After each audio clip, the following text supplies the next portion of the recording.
Thanks for choosing 23 ABC News at 5. I'm Jackie Parks. And I'm Todd Carly. More problems at the embattled Glenwood Gardens Senior Living Facility. Another death and more questions about the emergency care the patient was given while waiting for emergency personnel to arrive.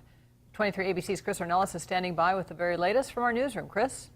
Well, it happened Monday when a 76-year-old man went into cardiac arrest. This time CPR was started, but the man died anyway. A fire department report offers more questions than answers about the care the man received in the final moments of his life. Just before 9 o'clock last Monday morning, Bakersfield Fire got a call for a man in cardiac arrest at Glenwood Gardens. You said all of a sudden he's just not responding? Yeah, and then we started the CPR. It happened just a little over a week after another death at the facility in which a woman was denied CPR.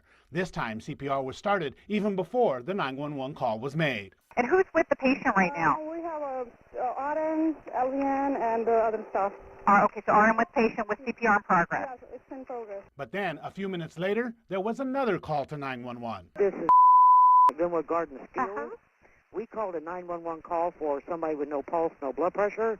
The man has a pulse and a blood pressure now. His doctor is with him. By this time, firefighters were already on scene and walking into the building. We just arrived on scene. Oh, okay, well, the doctor said call and cancel, and it's like, okay. All right, they should be making their way in right now. But when firefighters got to the patient, he had no pulse and was not breathing. There was a doctor on scene of the incident that stated the victim's daughter wanted CPR discontinued, so CPR was not being conducted at the time. The official fire department report says the doctor at Glenwood Gardens ordered the nurses to stop CPR. The company officer on scene asked for do not resuscitate papers. He was handed a paper that stated full resuscitative measures were to be taken. So at that time, they continued CPR. The fire department says that order was signed by the patient's daughter and the same doctor who was on scene. Crews performed 3 rounds of CPR, and after a Hall ambulance paramedic consulted with an ER doctor at Mercy Southwest, the man was pronounced dead at the scene. The 2 main questions are, can a phone call denying resuscitation replace a written order that says all life-saving measures should be taken? And second, why would staff at Glenwood Gardens cancel the emergency response and say the man was doing better when, according to the fire department, he had no pulse and was not breathing? The contradictions were enough that they were noted by the fire captain in his official report.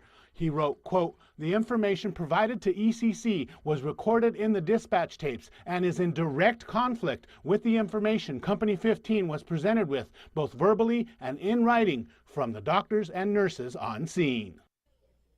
Now, we made attempts today to contact the man's daughter and his doctor, but were unsuccessful. 23 ABC will continue to look for answers in this case. In the newsroom, Chris Ornelas, 23 ABC.